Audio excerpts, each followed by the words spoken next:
다음은 존경하는 박수민 의원님 질의해 주십시오. 예, 위원장님 감사합니다. 박수민 의원입니다. 대통령 실장님, 그리고 오늘 참석해 주신 분들, 제가 오늘 느낀 지적 사항들을 쭉 좀 한 7가지 정도 불러 드릴 테니까 예, 답변하고 싶으신 부분 답변해 주십시오.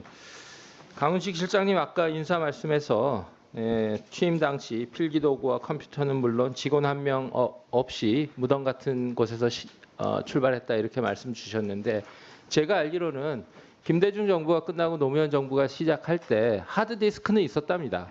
하드디스크밖에 없어서 그때 노무현 대통령이 느끼고 만든 것이 이지원이라는 시스템이 있었고 근데 그걸 호기롭게 만드셨지만 결국은 MB 정부가 이어받은 건 텅 빈 또 하드디스크였습니다. 예, 그리고 그땐 제가 있었고요. 대통령실에. 그 다음 박근혜 정부 등등서부터는 제가 없었기 때문에 잘 모르겠습니다만은 저는 이것이 달라졌을 거라고는 생각은 안 합니다. 즉 초반에 대통령실을 세팅하는 게 얼마나 고통스러운지는 저도 잘 압니다. 그러나 이번 대통령실만의 특수한 경험으로 설명하시는 것은 제가 동의하기 좀 어렵고요.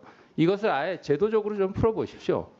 정권의 예민한 정보들을 얼만큼 남길 수 있을지 기록물 관리법에 따라서는 하겠지만 그 부분 난항이 있을 겁니다. 잘 고민해 보시고요. 특활비를 되살린 데 대해서는 시선이 따가울 수밖에 없습니다. 근데 저는 이번에 특활비를 부활한 게 잘못된 게 아니라 그때 깎은 거에 대한 정치적 사과가 필요하다고 생각해요. 대통령은 국가 원수고 행정수반이면서 국군 통수권자입니다. 특수활동비는 활동비입니다. 대통령의 활동비를 깎으면 대통령 활동을 깎은 겁니다. 예, 그런 논리에서 이 사과를 누구한테 받아야 되겠느냐. 당시 당대표는 이재명 대표셨어요. 그래서 정치적 사과를 한번 고민해 보시라 말씀드리고 김현지 청무비서관이 비서실장으로 부속실장으로 옮긴 거 이게 대통령실 내에서 보면 이게 썬파워나 가능한 겁니다. 사실은. 그래서 아까 그 내막은 들었어요. 인사 배경은 들었고 근데 제가 한 가지 이해 안 되는 거는 강훈식 실장님 그다음에 우리 우원식 수석님 두 분만 합쳐도 7선이세요. 예, 그 정무 감각으로 죄송합니다. 우상호 죄송합니다. 예, 요즘 머릿속에 많이 들어 있어서. 예. 두 분만 합쳐도 7선인데 이 정도 정무를 캐치 못했다? 이 감각을 저는 동의하기 좀 어렵습니다. 그리고 김현지 부속실장 인사기록 카드 제출에 대해서는 증언감정법 등 개인 정보 침해 여지가 있다라고 해서 제출을 거부해 주셨는데 저는 침해 의지가 없습니다. 공적인 국정감사의 의지만 있는 것이고 국정감사의 목적을 예단해서 내지 않는다는 것은 자의적 해석이고 윤석열 정부 때 안 냈다? 그랬던 것 같아요. 제가 잘 모르겠지만 그러나 윤석열 정부를 좋은 사례로 지금 벤치마크 하시는 건 아니겠죠? 예, 답변해 보시고요. 관세 협상 페이지 좀 띄워주십시오. 김용범 실장님이 얘기하셨던 거에서 아니요, 그 그래프 띄워주십시오. 예, 8월 3일에 3,500억 불과 10월 29일에 3,500억 불은 이렇게 달라져 있습니다. 김용범 실장님, 이 결과에 대해서 설마 만족하시는 건 아니겠죠?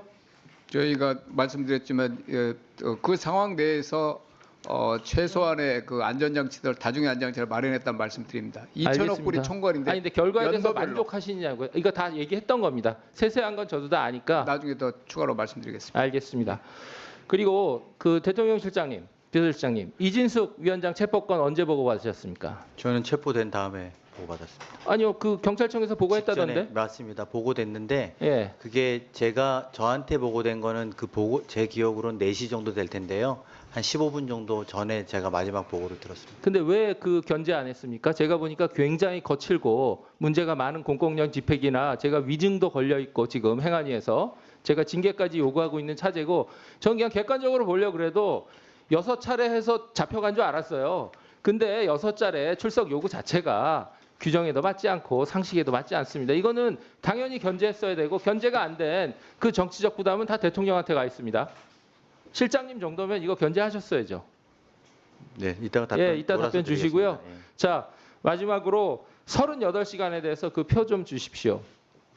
예능 출연 뭐 등등 다 괜찮은데 제가 보니까 26일에 와서 행안부, 국무총리 등등등등등 국정자원 화제에 대해서 첫날 대응 잘했어요.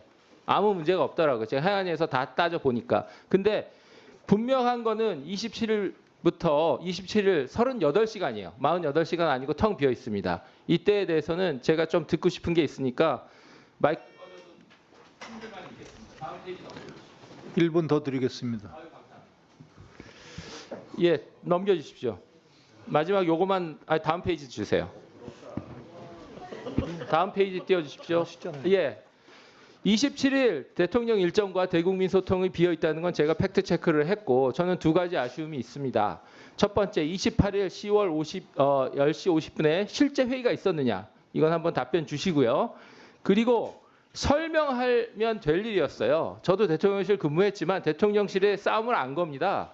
근데 허위 사실로 단정하고 법적 대응하겠다고 나서서 정쟁을 유발했고 오늘도 말씀하셨죠. 대통령을 정쟁에 끌어들이지 말아달라 여야가. 이거는 대통령실 대변인이 정쟁을 시작했던 건이어야 돼요. 예, 이상 제 견해 드렸으니까 말씀 주시고 싶은 부분 말씀 주십시오. 네, 의원님 말씀대로 먼저 정권이 바뀌었을 때 정권의 예민한 자료까지도 서로 공유할 수 있는 시스템에 대해서는 저희가 깊이 고민해 보겠습니다. 하지만 이전에 정상적으로 정권을 이어받았던 거랑 저희의 가장 큰 점은 늘공도 없었다는 겁니다. 늘공이라도 사실은 누가 어떻게 돌아간다는 상황을 설명해 줄 수 있는데 데이터의 문제가 본질이 아니라 운영 자체가 초반에 많이 어려웠다는 그런 취지의 말씀이었다고 이해해 주시면 될 것 같습니다. 특활비에 관련해서는 여러 지적이 있습니다만 제가 아까 말씀드린 것처럼 국가 예산은 공개성을 가지고 있어야 되고 투명성을 갖고 있어야 되는 게 원칙이라고 생각합니다. 하지만 특활비가 저희는 역사적으로는 역사적까지는 좀 너무 거창하다 하더라도 이전 정부에서는 해보지 않은 특활비 공개라는 시도를 하고 있습니다. 다만 의원님들 입장에서는 투명성도 요구하실 수 있는데 특활비 성격 자체가 투명성까지 담보하기는 어렵습니다.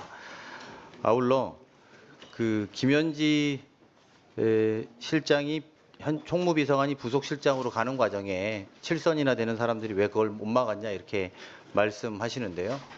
대통령께서 그렇게 사적으로 뭐가 움직이는 것에 대해서 용납하지 않는 스타일입니다. 저희는 이 인사도 대통령을 잘 이해하는 사람들로 배치한 것뿐이다 이렇게 말씀드리겠습니다. 마지막으로 이진숙 방통위원장에 대해서 저는 사실은 경찰이 몇 차례 어떻게 했다라는 구체적인 과정까지는 그 뒤로 보고받았습니다. 하지만 그 전에 있었고 저희 대통령실이 방통위원장을 어떻게 해야 되겠다 또는 어떻게 공격해야겠다 이런 의지를 갖고 있지 않습니다. 그리고 그런 정도로 이렇게 죄송한 이야기입니다만 이렇게 한가하지 않습니다. 솔직히 말씀드립니다. 네. 예, 국정자원 말씀드리겠습니다. 예, 국정자원 말씀해 주셨는데요. 국정자원 관련해서 27일 일정이 비어 있다. 이제 저희가 아까 제가 잠깐 말씀드린 것처럼 48시간 동안 아무것도 안 했다. 이제 이렇게 의원님들이 지적하시면서 저희로서는 이게 과거에 사람이 죽었던 이태원 참사나 그리고 세월호랑 비교하는 것 같아서 정말 마음이 아팠습니다. 하지만 이 27일 날도 행안부 장관 주재의 점검회의가 있었고 국무총리가 본원에 현장 점검을 나갔습니다. 의원님들 제가 좀 더 솔직히 말씀드리면 대통령께서 직접 다 통화하시고 직접 다 과정을 보고 받는 스타일입니다. 이게 알아서 하세요 이런 캐릭터가 아니십니다. 그래서 실제로 다 점검했을 것이고요. 그날 아침 10시 50분에 다음날 아침 10시 50분에 대통령 주재 긴급 비상회의 대책회의는 저희 3실장과 우리 대통령실에 있는 위기관리센터장이 같이 가서 대통령에게 전날 완진이 됐다라는 것과 상황을 보고드렸고 지금 대통령이 하셔야 되는 매뉴얼상의 일들에 대해서 보고드렸다는 보고를 아울러 마치겠습니다. 관세 협상에 대해서 박 의원님 말씀하신 5%가 이제 바뀐 부분은 5%라는 기대가 8월 2일 날 MOU 왔을 때 100% 현금 출자로 왔습니다. 그래서 상황 자체가 완전히 바뀐 거고 미국의 입장이 바뀐 거고 그 상황에서 길고 지난 한 3개월에 이제 협상이 있었던 거고 외형상은 2천억 불, 1,500억 불 이렇게 보이지만 우리는 2천억 불 내에서 연도별 한도를 명확하게 설정하고 우리가 감내할 수 있는 범위 내로 하는 것이 최대 목표였고요. 상업적 합리성, 그 다음에 사업 진척도에 따라서 돈이 나가게 그리고 그런 상황에 안정장치를 마련하는 게 최선을 다했다는 말씀드리고 2천억 불이 뭐 혹자는 200억 불 곱하기 10년이니까 2천억 불로 그렇게 하고 미국에서도 그렇게 이제 대외적으로 하고 외형상으로는 3,500불이 구성이 돼 있지만 대한민국 정부는 연도별로 한도를 200억 불 설정하고 그 한도도 상업적 합리성이 있는 사업에만 투자돼야 된다. 그리고 이렇게 진척되는 정도에 따라서만 사업 돈이 나간다. 그리고 그 비율도 나중에 조절할 수 있다. 그런 안전장치 마련하는데 최선을 다했고요. 우리는 연도별 200억 불 상한을 제일 중요하게 생각합니다. 네, 수고하셨습니다.